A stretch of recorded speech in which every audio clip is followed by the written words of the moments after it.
Hey y'all, just got out of the shower, so you know I'm looking perf. So I just wanted to come on really quickly to preface this video. This is our fake pumpkins that we carved, and so much fun, let me just say. A few things, I said some of it in the video, but I don't remember. You know me, I don't know what I did say or what I didn't say. So I just want to let you know that, number one, don't do it in the house like I did. It makes a huge mess. I spread out a towel, and the towel caught a lot of it, but they are so dusty. It's just that little dust from the Dremel goes everywhere, and probably not a great thing for you to be breathing either. I'm struggling with where to look. Right there. Can't make myself do it. So it's not the cleanest task, and I would say you probably will need that fresh air, so I won't do any more in the house. I vacuumed up the dust, but it would have been nice to just have done it, you know, outside. It was raining is the only reason I did it in the house. So next time I'll probably do it in the garage or something. So don't do it in the house, which should be a no-brainer, I know, but, you know, I have no brain, so there you go. Don't paint the acrylic on your pumpkin if you're going to age it like we did, because those things are just brilliant, plain old brilliant orange when you first get them. When you draw the design on, if you use a Sharpie and you use alcohol to clean it up, or if you use a water base and you use water to clean it up, it's going to take off that acrylic paint. Possibly if you really seal the acrylic paint in there really well with some kind of spray varnish or something first, and then color it up, draw on it, whatever, then maybe it might be okay. But I say do your design, carve it out, and then age your pumpkin if you want to do that. Yeah, don't cut the top off like people cut the top off their pumpkin. I don't even cut the top off my real pumpkins. I cut the bottom out and just cut out a hole at the bottom. Then you can just sit the pumpkin on top of the candle, and it is so much smarter, so much easier. It's even easier to get all the pulp and stuff out because a lot of it is stuck to that bottom area. And so if you do a real pumpkin, it's just a good tip that I like to do. I learned it the hard way. So what else? Don't use a real candle in these because they are flammable. So I used the little light up battery little thing that looks like a candle. Okay, I'm shutting up.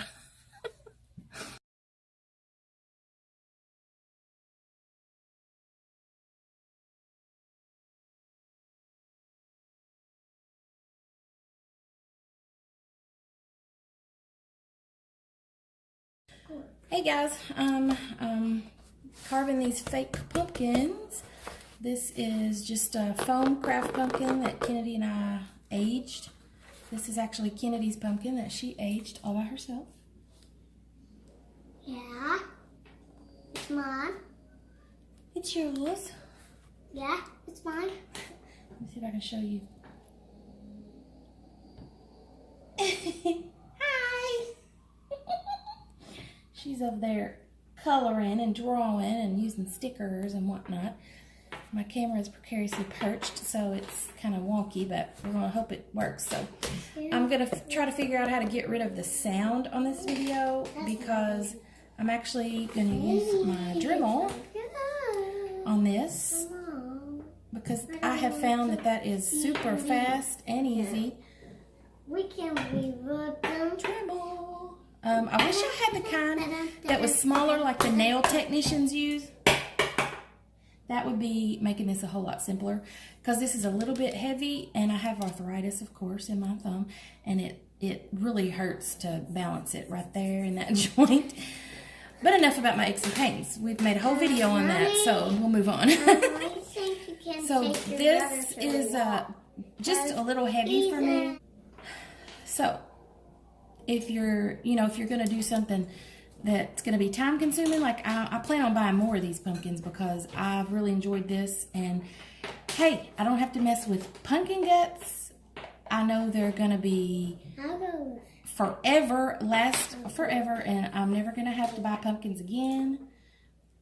You know, I just think it's a win-win. They're a little pricey, but you know, how much do you spend on real pumpkins and then they rot and you got to buy more every year? So, hey, let's get the ones that last, if you can afford them. I gave $8, so that's not too terrible.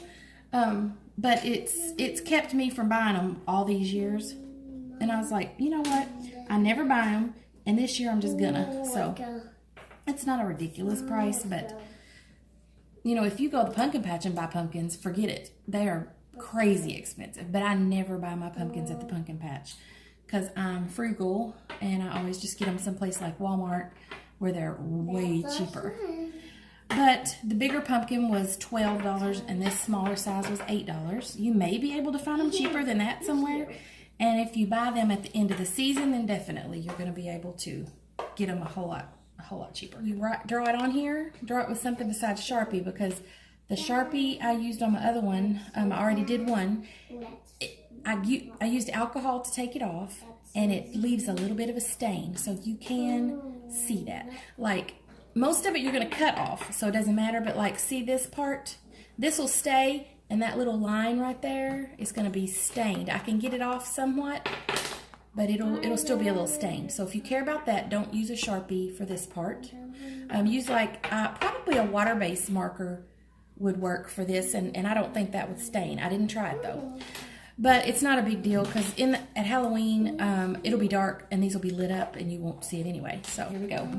I'm hoping I can figure out how to get the sound off this video because this is going to be loud. Okay, ready, Kennedy? All right, go make noise.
I just whacked off the bottom real quick, didn't draw it on first. It's just, you know, you just need to get a hole. And if you use the Dremel, this will be wasted because the Dremel takes out a big chunk. So you could still put this back, but you're going to have a gap there because the Dremel takes out a pretty good chunk. Let me see which direction. This way. Yeah, so you can still set it back in there, but you will have a pretty big gap around it. So you don't really need it. Like, we don't even save the piece from our real pumpkins. We just cut the bottom out and set the pumpkin down on the candle. I have no earthly idea why people cut the top out of the pumpkin, because then it can fall in. When you can just take out the bottom and just set the pumpkin on top of the candle, and it's easy to light. It's so much simpler. So that's what I do. So there he is, and I'm going to go ahead and do the next one, and then I'll show you all 3 of them lit up. So That one. that one. That's next. Show them your masterpiece you're painting over there. She's really painting something awesome. You're watercoloring, huh? She got out her own paint and her own brush and her own water. You show them your water. Where's your water?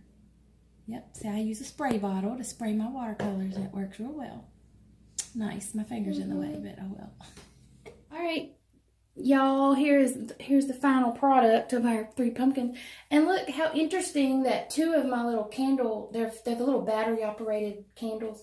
2 of them are orange and 1 of them looks yellow. I love it. It's a different color. The carving is not perfect, and it never is when you do it with pumpkins, real pumpkins either. So, there's the little candlelight thing we're using in there.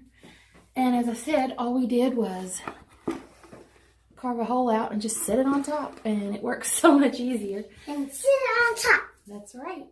So the carving is, you know, it's a little haphazard. It's a learning curve to use the Dremel, and you just do the best you can. But you see, as bad a job as I just hurriedly did it, let me get close up.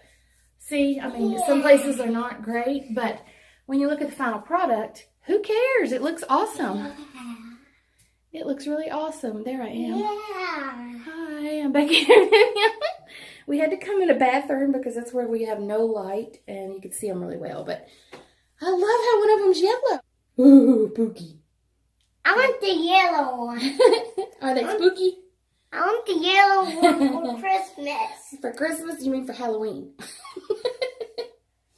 For